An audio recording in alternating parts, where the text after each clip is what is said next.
Mau Iya, tapi menyampaikan mantan muslim. apa? Mau menyampaikan apa? Silakan. Saya mau tanya tentang perpuluhan. Oke, silakan. Iya. Kalau dulu kan di agama saya sebelumnya kan mau infak di mana aja boleh. Oh, sebentar, sedikit.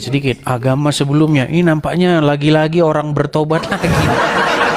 Saya mau tanya dulu, Kak Pira bisa turun sedikit? Ini Bukan, maksudnya bisa nggak posisi kita itu sama? gimana bang? Oke lah, saya begini. Oke. Kak Pira, emang tadinya muslimah? Iya bang. Tadinya muslimah. Berapa tahun Anda menjadi seorang muslimah? Sebelum kita jawab ya masalah perpuluhan, kita cerita itu dulu nih. Karena Komal ini nih komal-komal tentang Islam dan Kristen gitu. Coba. Oh iya. Hmm. 23 tahun. 23 tahun menjadi seorang muslimah. Dan sudah berapa lama menjadi seorang Kristen? Sejak 2013. Oh, berarti udah lama, 2013. Oke. Yang membuat Anda meninggalkan... Oh gini, kita tes dulu ya teman-teman ya. Kita harus tes dulu nih teman-teman. Ya, kita tes nih. Berarti dulu waktu muslimah sholat, ngaji. Iya sholat. Iya dong. Bisa nggak kami membuktikan bahwa dulu benar-benar sholat? Biasanya tesnya itu adalah bagaimana doa-doa sholat, bagaimana doa segala macam, terus habis itu bacaan ayat-ayat Al-Quran kami mau dengar. Oh iya. A'udzubillahi minasyaitonirrajim. Bismillahirrahmanirrahim. Qul huwallahu ahad, Allahus samad, lam yalid wa lam yulad wa lam yakul lahu kufuwan ahad. Oke. Kalau misalnya surat lain coba, itu kan surat Al-Ikhlas umum, coba yang lain. Wal asri innal insana lafir us illal ladzina amanu wa amilu solihati wa tawasau bil haq wa tawasau bil sabr. Sah nih, sah mantan muslimah. Ya. Oke, yang ingin kami tanyakan nih Kak Vira, bagaimana jalan ceritanya kok bisa Anda ini meninggalkan agama Islam lalu menjadi orang Kristen? Apa jangan-jangan juga karena pernikahan lagi? Coba jelaskan. Enggak. Jadi dulu waktu saya baru selesai kuliah, bapak saya meninggal. Oke. Jadi saya ini 9 bersaudara bang, 7 laki-laki, 2 perempuan. Oke. Jadi waktu bapak saya meninggal itu, kita tuh kayak abang-abang yang lain tuh, ya kayak ustadz-ustadz gitulah. Oke. Jadi saya tuh dibilang, ya setelah orang tua meninggal, setelah meninggal itu ada 3 amalan yang tidak putus. Iya. Itu sedekah, anak yang soleh, gitu-gitu kan bang. Jadi Oh ya, saya itu disuruh- selalu saya dengar. Sedikit nih, mohon maaf sedikit. Iya. Saya kalau lewat lampu merah tertentu di negeri Konoha, saya selalu mendengar itu. Masjidnya dari 5 tahun yang lalu sampai sekarang belum kelar-kelar. Dia selalu di lampu merah itu ngomong begini. Ketika anak-anak Adam meninggal dunia, maka amalannya akan terputus kecuali 3 perkara. 1, Iya. amal jariah. Kedua, orang yang berbakti kepada orang tuanya dan seterusnya. Itu 3 itu terus yang dia omongin, makanya saya hafal itu kalau lewat lampu merah itu. Oke, selanjutnya. Iya, jadi terus dibilang kayak gitu. Nah, biar mengalami ringan lah siksa kuburnya, melewati sisa kubur lah apa gitu. Jadi disuruh zikir berapa ribu kali, setiap habis sholat suruh kirim doa, segala macem. Terus saya juga disuruh pakai hijab yang besar, pakai rok gitu kan bang. Jadi iya dilakuin, tapi pada waktu itu ada rasa lelah gitu. Pas bulan Ramadan, itu bulan Ramadan ketiga saya. Bulan Ramadan saya sholat, saya tahajud, terus saya capek gitu bang. Capek ini apa sih gitu. Iya betul. Anda ngerasa jenuh, ini apa-apaan sih, kok hidup saya dibikin kayak begini, kok saya harus begini. Anda mempertanyakan akhirnya ya. Iya. Oke, lanjut. Akhirnya saya capek. Terus setelah bapak meninggal itu kan semua pada sibuk masing-masing ya bang, dengan kehidupan masing-masing. Iya. Karena saya anak paling kecil tuh saya sendirian terus di rumah. Hampir setiap hari saya sendirian terus di rumah. Jadi saya ngerasa kesepian, capek gitu. Nah, waktu zaman itu kan zaman Facebook itu masih yang mode data aja tuh bisa ya, nggak kelihatan gambar gitu ya Bang. Iya, iya zaman dulu ya, betul betul. Jadi saya buka Facebook, terus ngelihat ada postingan teman saya, teman SMP gitu, tentang dia kayaknya cinta banget gitu sama Tuhan Yesus tuh begini begitu. Saya hampir lupa kalimatnya, cuman kok dia cinta banget gitu ya. Terus saya cari tahu apa sih ini, terus saya buka YouTube, dengar lagu rohani kok adem banget gitu Bang. Nah, saya kalau boleh jujur, iman saya itu tumbuh karena pendengaran dengan lagu-lagu rohani itu, seperti bukan manusia yang menulis tuh, kayak malaikat yang nulis lirik-liriknya. Iya, iya. Gitu. Jadi saya dengerin itu, saya ngerasa adem, kok ngerasa nggak kesepian, ngerasa damai, tenang gitu. Tapi by the way, anyway, Busway nih Kak Vira, suku apa sih? Kalau logat-logatnya kayak orang Minang nggak? Enggak Bang, saya Simalungun, saya Saragi Simalungun. Oh, ternyata. Waduh. Di sini ada abang kita nih, Saragi juga di sini. Dia di ini. Kapan-kapan kalau ke California bisa gabung-gabung dengan yang sama-sama Saragi. Oke, lanjut lagi. Iya, jadi saya dengerin itu, terus kok adem banget ya. Tapi saya dalam hati tuh kayak mau nangis gitu Bang. Karena kan kalau kita di Islam itu, kalau musyrik ya menduakan Allah itu, kita tempatnya udah neraka jahanam. Bahkan kalau jadi orang Nasrani itu kita dibilang jadi bahan bakar orang Keraknya di bahan neraka. Iya. bakarnya. Gitu. Padahal Jadi kalau saya- dalam hadis dikatakan bahan bakar api neraka itu dari batu katanya. Tapi nggak tahu kok jadi orang Nasrani. Ya, lanjut. Nah, orang terus? kafir gitu. Jadi saya takut lah Bang, saya takut, tapi ada rasa pengen tahu gitu. Ini apa sih? Kenapa damai banget? Saya sekali aja bilang Yesus tuh kok damai gitu. Semakin hari saya cuma dengerin lagu rohani aja. Lagu rohani itu zaman itu masih pakai BlackBerry. Oke. Dengerin lagu rohani, terus saya cari tahu terus ini apa gitu. Nggak ada yang membimbing saya. Sorry, saya kumpulannya geng saya itu Islam. Saya sekolah di salah satu kayak sama dengan Pak Saifuddin Ibrahim. Kayak sekolah-sekolah Islam gitu ya. Sekolah Islam, di kampus juga geng saya Islam, semuanya Islam Bang. Saya senenek moyang kayaknya Islam semua gitu. Jadi yang nggak ada sama sekali, saya cari tahu aja sendiri. Sana kemari, saya cari tahu di baptis itu apa gitu. Pokoknya ya atas kemauan saya sendiri lah. Jadi, tapi itu pun setelah saya, singkat cerita ya Bang, setelah saya ketahuan Kristen, saya mau dibunuh. Sama keluarga. Iya, sama abang-abang. Saya dipaksa syahadat, dibilang harus syahadat. Ya, saya syahadat nggak apa-apa. Tapi saya bilang sekalipun saya syahadat sampai mati, saya tetap percaya Yesus itu Tuhan. Gitu. Oke. Sampai hari ini. Berarti bukan karena sebuah pernikahan ya? Bukan Bukan. Bang. Tapi kok ada banyak ini, ada kalang kabut di kolom komentar nih. By the way, anyway, Busway, apakah? Waduh, tapi nanti kalau saya tanya itu nggak usah lah. Ini para penonton nih kadang-kadang suka usil. Oke. Lalu tadi pertanyaannya seputar perpuluhan ya? Iya. Oke. Jadi saya itu Silakan. kan gereja, misalnya lah saya gereja di A gitu Bang. Tapi gereja saya ini dia juga melakukan pembangunan besar-besaran. Jemaatnya ribuan banyak. Nah, perpuluhan itu saya kasih di gereja B yang ada di kampung. Gitu perpuluhan saya kasih di gereja. Nggak apa-apa. Oh, nggak masalah ya Bang. Nggak masalah. Oh, soalnya saya tanya ada salah satu hamba Tuhan juga, katanya di mana kamu gereja ya kamu kasih perpuluhan di situ gitu. Iya, seharusnya begitu. Tetapi kalau misalnya nih, kamu melihat ada misalnya gereja lain yang udah kamu lihat dengan mata kepala sendiri, tidak tidak ada, ya nggak apa-apa juga sih. Tapi memang perpuluhan itu ya kemana kita bergereja.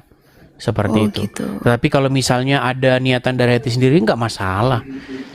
Sebenarnya begini, kan apalagi kemarin masalah ada ini berita-berita yang lagi simpang siur yang saya juga nggak tahu sebenarnya gimana. Masalah katanya dana Natal akan digunakan untuk membantu orang di luar negeri. Waduh. Kan masih banyak gereja-gereja yang lantainya nggak ada, gereja-gereja yang tidak diperhatikan, ya kan? Benar. Yang di pedalaman-pedalaman begitu. Benar. Dan gereja-gereja yang besar juga seharusnya ya memperhatikan itu begitu. Misalnya ada gereja jemaatnya besar ribuan, kemudian gerejanya sudah bagus. Ya, lihatlah gereja-gereja yang masih kecil di pedesaan-pedesaan begitu. Ya mungkin Anda memberikan perpuluhan ke gereja lain itu karena di dalam sudut pandang mata Anda, ini gereja kami udah cukup kok ini. Begitu. Iya. Cuman memang lebih baik itu melalui lembaga. Begitu. Jangan individu-individu. Artinya jemaat harus rapat ngomong kepada pimpinan, ngomong kepada Pak Gembala, Pak Gembala, gimana ini dengan gereja yang lain perpuluhan kita? Gimana kalau kita bantu mereka? Gitu, seperti itu. Sebenarnya kalau semua terbuka enak kok, gitu loh. Iya. Seperti itu. Masalahnya dia bukan gereja saya ini sama-sama karismatik, tapi beda nama gitu. Cuman gereja yang di kampung ini sangat-sangat memprihatinkan gitu lah ya Bang. Ya, Pembangunannya. harusnya gereja yang besar yang itulah yang memperhatikan begitu. Seharusnya begitu. Iya Bang. Oke, jadi nggak masalah ya Bang Nggak sebenarnya. masalah kalau Bang. menurut saya ya. Kalau menurut saya Anda berikan kepada nggak masalah. Seperti itu. Bukankah di dalam Bible kita itu diberikan bahwa itu dana gereja itu diberikan kepada janda-janda orang-orang miskin. Seperti itu. Itu yang harus mendapat perhatian. Oke Bang. Seperti itu. Iya, Itu Bang. kalau dari pendapat saya. Iya. Oke Bang, saya bingung juga kan karena hanya perpuluhan sih. Saya jadi waktu dibilang kamu gereja di mana ya kamu kasih di situ. Jadi kayak kok jadi saya ngerasa kayak menipu Tuhan. Saya bagi-bagi persembahan buah sulung di gereja ini, persembahan ucapan syukur di sini gitu. Menurut saya tidak perpuluhan di sini. masalah, tidak masalah.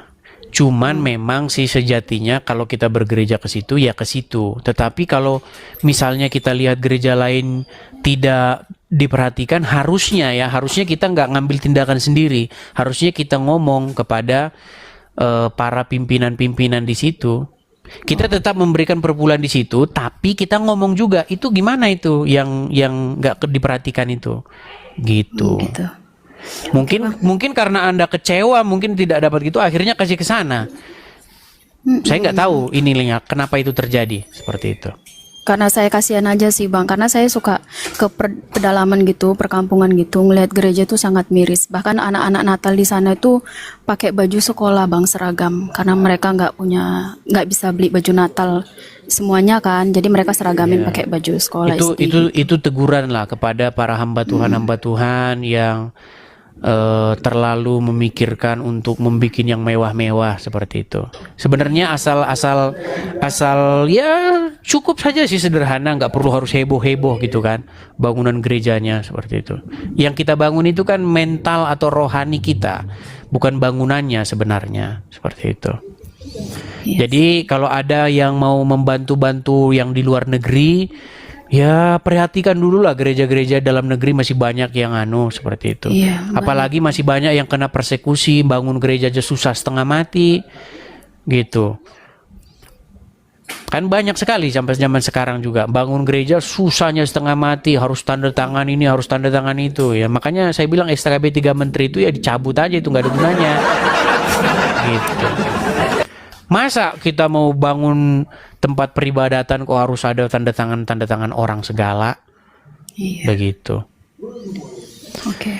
Oke, begitu ya, Kak Fira ya. Bang. Iya. Oke, maju Makasih ya, Bang, terus. penjelasannya. Ya. Sama-sama maju terus ya, tetap semangat, tetap memberitakan kebenaran. Saya satu ini yang saya terima, artinya postingan kita akan dibaca orang. Dan kita tidak pernah tahu bahwa postingan itu akan membawa orang kepada satu pertobatan. Benar Bang. Betul ya, makanya teman-teman jangan lupa klik share, like dan bagikan. Oke, begitu Kak Fira. Ya, terima kasih ya, Bang. Selamat malam. Ya, Tuhan Yesus shalom, memberkati. Bang. Tuhan Yesus Shalom, berkati. shalom. Demikian video kesaksian yang kita sudah dengarkan secara bersama-sama.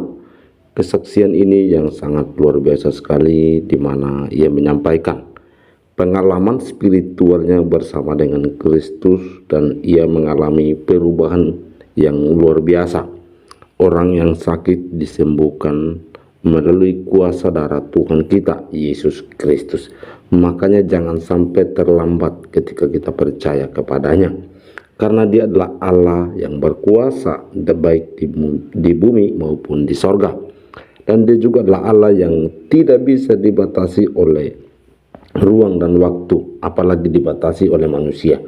Apa yang Tuhan pikirkan tidak sama dengan apa yang manusia pikirkan. Karena itu saudara yang dikasihi Tuhan, Ia selalu menyatakan dirinya. Itu bukti kasih Allah, bahwa Ia adalah Allah yang hidup, Allah yang selalu menyatakan kemuliaannya bagi orang yang mau percaya dengan sungguh-sungguh dan takut akan Dia. Lukas pasal 18 ayat 15 sampai 17 mengatakan demikian. Lembaga Alkitab Indonesia memberikan satu judul, Yesus memberkati anak-anak. Maka datanglah orang-orang membawa anak-anaknya yang kecil kepada Yesus, supaya Ia menjamah mereka. Melihat itu, murid-muridnya memarahi orang-orang itu. Tetapi Yesus memanggil mereka dan berkata, biarkanlah anak-anak itu datang kepadaku, dan janganlah kamu menghalang-halangi mereka. Sebab orang-orang yang seperti itulah yang empunya kerajaan Allah.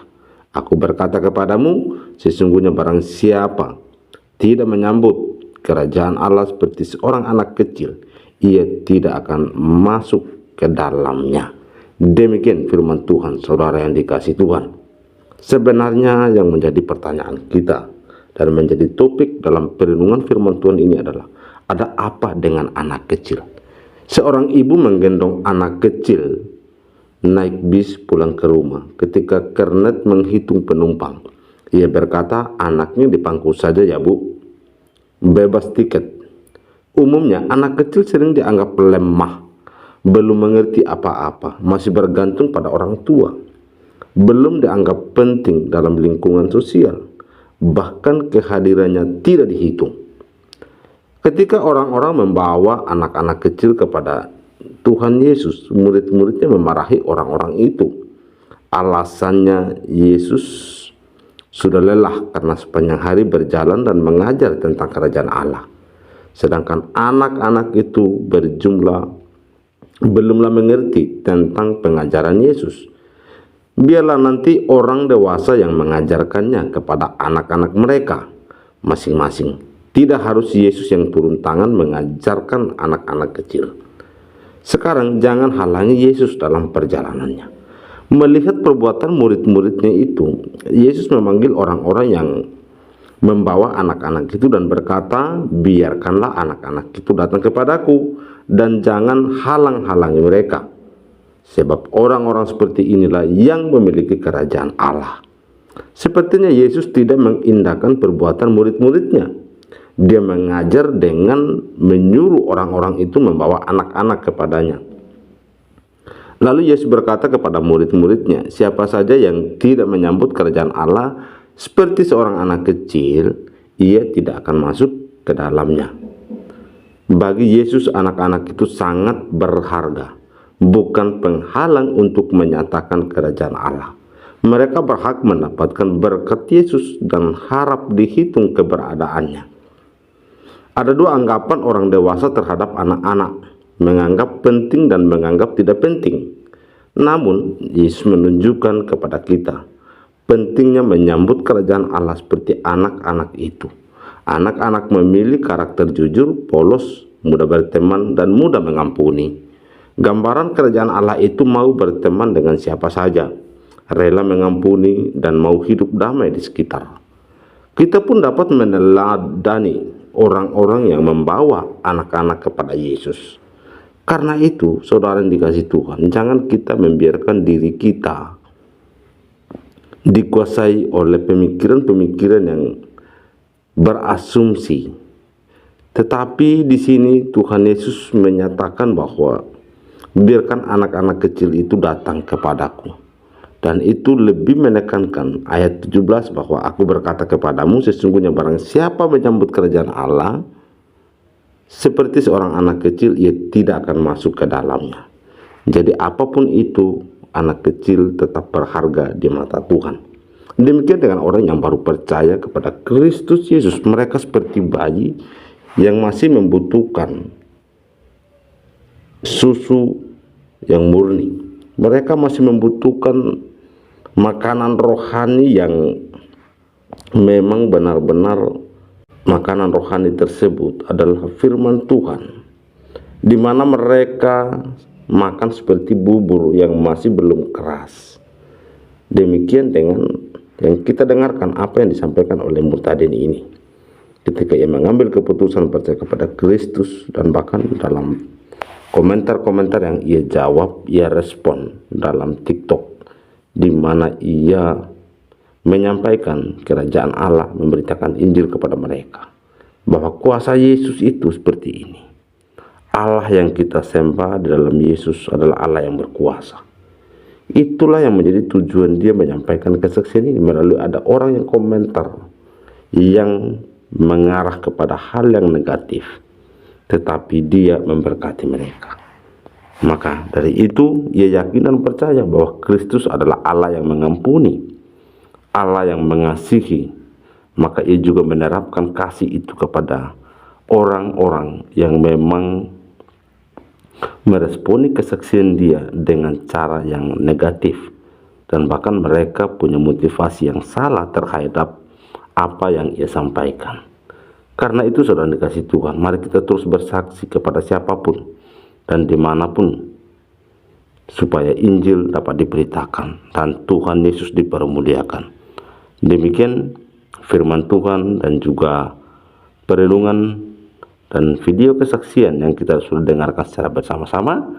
Semoga ini boleh menjadi berkat, dan Tuhan kita Yesus Kristus semakin dimuliakan dan diagungkan, karena dia adalah Allah yang layak disembah, dipuja. Dialah pencipta langit dan bumi serta segala isinya. Tuhan Yesus memberkati. Shalom.